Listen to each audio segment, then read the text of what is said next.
Hello everyone, and welcome to this introductory lesson of the grade 11 physics class and the sound and waves unit. So I'm going to start out with something that I hope you find pretty interesting, maybe surprising. Maybe you've heard of these or seen these and are curious how the heck it works.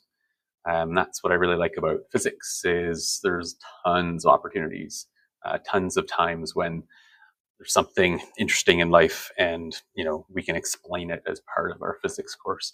So that's something I really try to do a lot. And so this is a new one I'm adding in because of a recent video I just released recently, actually. And here we go. So have you ever heard or seen this kind of, I don't call it a sound illusion, or I don't know what to call it, before? So let me play this one here. And I'm going to be wiggling my mouse over words. I'm going to replay the same sound over and over again. And if if I'm wiggling here, focus on the words green needle. If I'm wiggling here, focus on the words brainstorm. Okay, so let's start it with brainstorm. So did you hear brainstorm? It's kind of weird, right? Hopefully you're hearing brainstorm. Now focus on green needle. Again. Oh, now focus on brainstorm. Okay, so what you're seeing there, possibly for the first time, or maybe you've seen this before and wondered already, but what you're seeing there is if you're focusing on the word brainstorm, you'll hear brainstorm, and if you're focusing on green needle, you hear green needle. So the question is, of course, how do you hear two different words from the same sound? Why does it matter which one you're reading? It's very strange. This is the first one I had ever heard. And it seemed obvious to me that there's a low kind of pitch brainstorm and a high kind of pitch green needle. So it seems like this is a video clip that has been made on purpose, and I suspect it probably has.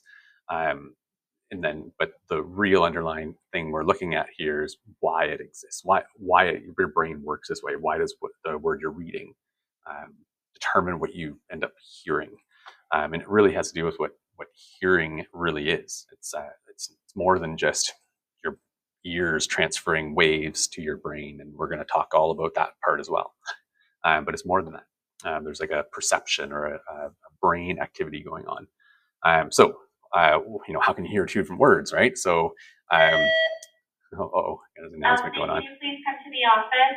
All right, here we go. So the famous infomercial guy that you might be too young to remember. But wait, there's more. So let's listen to this one. So here we go, number 2.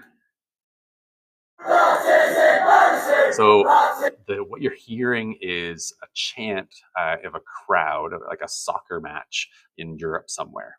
Okay, and so they're actually chanting something in particular, but what you focus on here determines what you hear somehow, and it's actually just a recording of a bunch of people in a stadium chanting a cheer. So if you happen to be from that area of Scotland or wherever, and you're familiar, the chant's probably pretty obvious to you, but even then you'd still be able to hear the other things. So you don't have to go through these in order. You can jump around.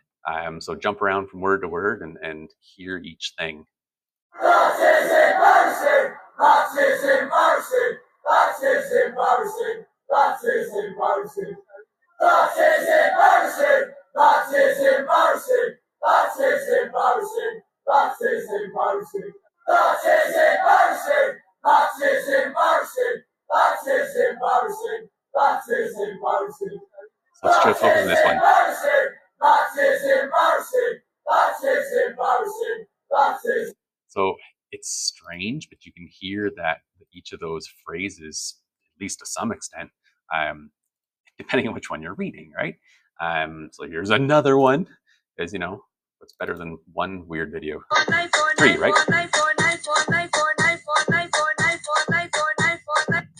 This one is bizarre.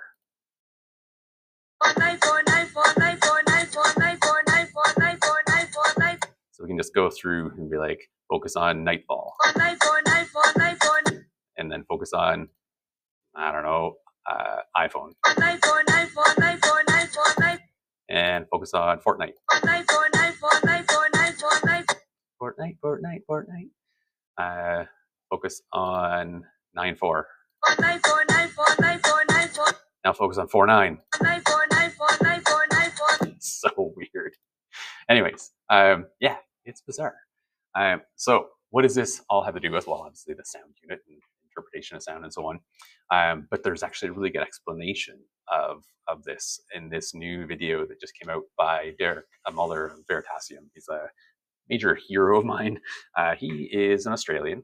He actually went to Queen's University and then went on to other degrees and whatnot. And he has a wildly famous and popular, if you've heard of it, YouTube channel, Veritasium. It has lots of really good physics stuff.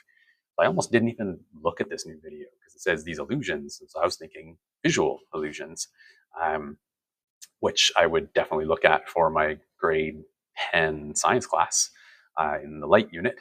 But these are actually audio illusions. So I'm glad I happened to click on it this morning and it actually changed my plan for the first lesson of this this course. So I don't want to get. He's actually okay, I'm pretty sure, with copyright and whatnot. But I'm a little concerned if I just play this video in full here. A, it might not be as good a sound quality for you, and B, it might get dinged with a copyright infringement. So please click on the link and support his channel. Subscribe if you haven't yet. Subscribe to mine. Hey, why not? Anyways, but it has a lot of information that we're going to see in this course, and I'll be able to refer back to it and say, okay, remember this from this video, and I'll probably jump back to it and show a clip of it or whatever. But we're pretty much everything in that video we're going to be talking about and learning more about and understanding at a greater depth. All of which you'll probably find surprising right from the get-go in this. The first opening thing he has two sounds. He asks you which one's higher or lower.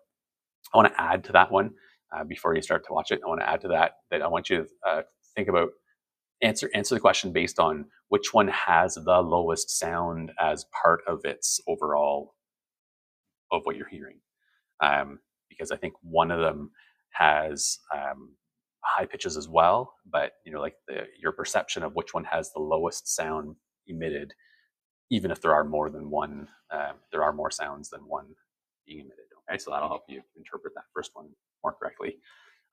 He mentions in the video too that it's much better if you have a set of earbuds or headphones, so you have like a left-right channel going on in your hearing of this, and it just be better sound quality overall. But it actually matters a lot for later in the video when you're looking at when he's looking at how you interpret where a sound is coming from that you hear. It'll work a lot better if you have headphones or earbuds on, which, in my in-person class in school, it's hard to get earbuds out of people's ears. So you're probably good to go for that.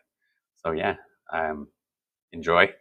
And we'll come back to, we'll start working through a ton of cool things that we can relate back to this video throughout the course. So I hope you enjoy and welcome to the course. And yeah, I'm excited to show you the physics of the world around you. All right, so signing out for now. We'll see you in the next one. Somewhere in here, I can turn this off. Here we go.